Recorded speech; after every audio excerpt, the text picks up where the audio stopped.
here to discuss is host of After Party with Emily, Emily Jashinsky. Emily, thank you so much for being here.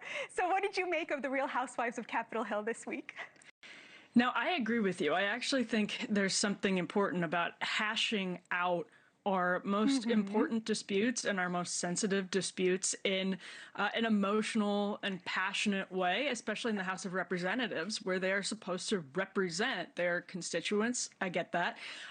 Pam Bondi, on the other hand, brought a new energy to the table that felt a little bit like high school theater, Batya, and it also felt a little bit like she was trying to impress an audience of one. I don't know if Donald Trump watches The Real Housewives, but somebody tells me he doesn't. He knows a couple of them.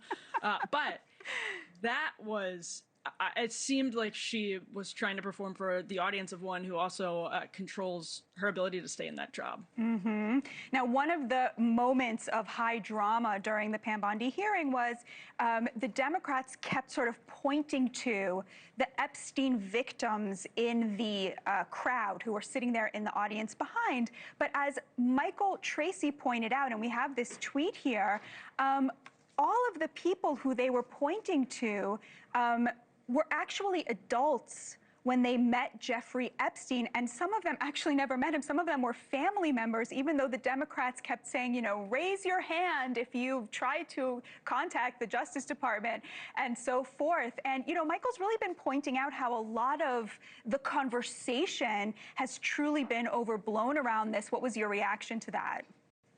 Well, I think Michael gets some things right and some things wrong, just like I guess any of us. So I think he, to some extent, downplays the degree to which we don't know certain things, and I'm not willing to dismiss X, Y, or Z.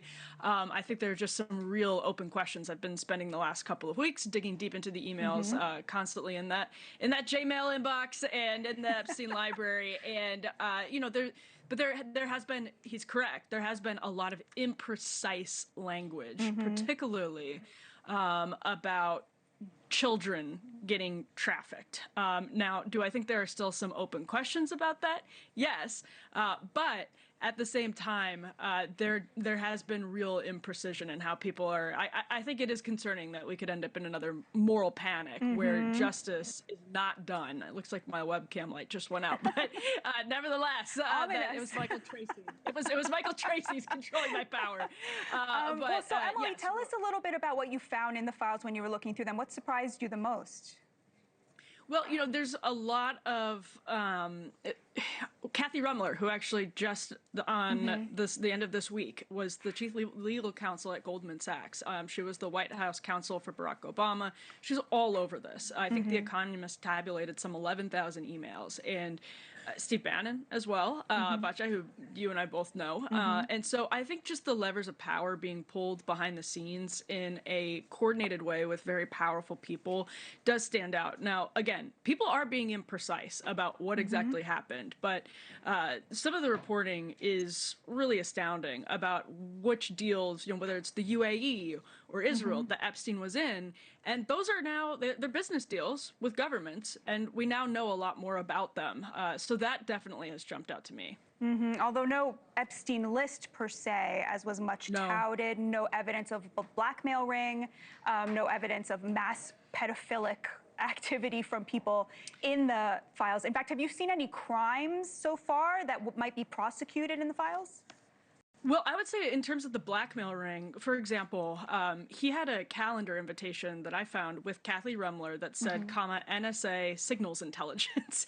And that's the calendar invite. So there's some of this, I think they were clearly just picking up the phone. You can see where the email trail goes dead and they're picking up the phone. And on the trafficking point or the blackmail point, there's this draft to Bill Gates that got Bill Gates in a whole lot of trouble because Epstein implied in this draft, we don't know if it was sent. Looks like it wasn't sent. Maybe it was communicated over the phone, but he implied that he was going to blackmail Bill Gates over a sexual situation with a Russian woman. And Epstein, apparently, according to this draft, helped Bill Gates get some medication secretly to his wife so that he would not get a sexually transmitted disease. Again, that's just a draft that Epstein had in his inbox. We don't know.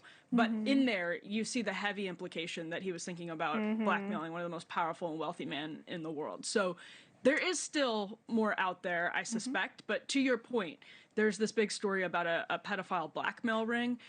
We Which haven't didn't learned quite come through. Yes. Right.